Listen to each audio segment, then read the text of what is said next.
got you a little bit in the mood for what we're going to do next, and that is make a pot holder. So what do we need? This is just a quick cover of what things we need for making this pot holder. Okay, first of all, you're going to want some brighten. There's the packet. Well, not the packet, but the instructions. It's made by the Warm Company, and it's called brighten, and it's got it looks like a bit of thin batting, but it's got, as you can see, there's a metallic pieces to it. So we're going to want 2 squares, and I've just used a 6.5-inch ruler and cut 2 squares out. Okay, so that's the first thing. The next thing you're going to want are the actual fabrics to make the how we're going to make the Santa.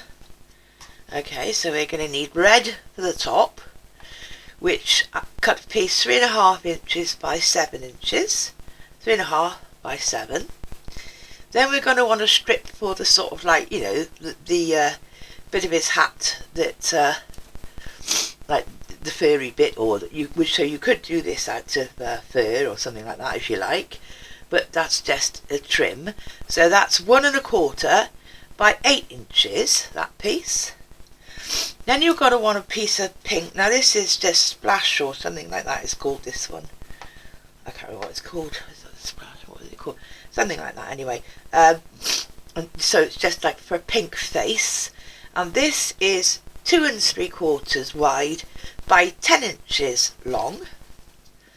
And you're going to want another piece, the same, just another scrap piece to cover a button with for his nose. Alright?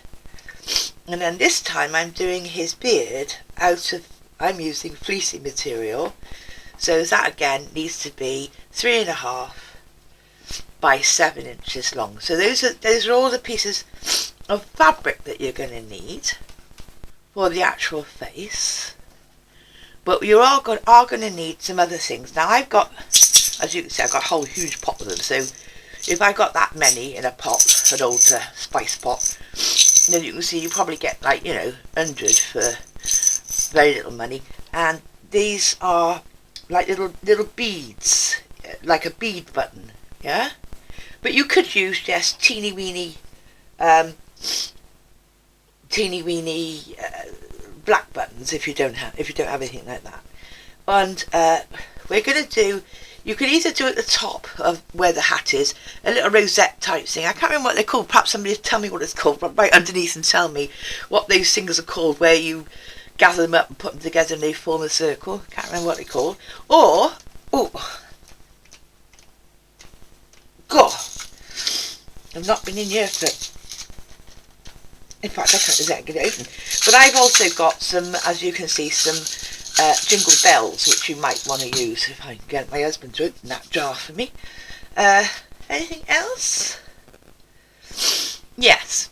Then off the computer I have put up today a template for the moustache. Now that looks big, but you've got to remember there's going to be a 1/4 inch seam around that to turn it inside out for his moustache. So you'll want another few pieces of fleece. This is my fleece. Another few pieces of white fleece to do the moustache in. Okay? Anything else I can think of? Oh yes, the last thing of course is you'll want, this is a fat 1/4, you'll want some sort of exterior, some fabric for the back of the pot holder and for the trim, you know, the binding around it when we've done it. So that's all the requirements that you need. There's not an awful lot of material at all, is it? And next video we'll start to make it. Oh, I should have said that this is going to be quilt as you go. Okay, so we're going to be laying it down and quilting as we go. Thank you.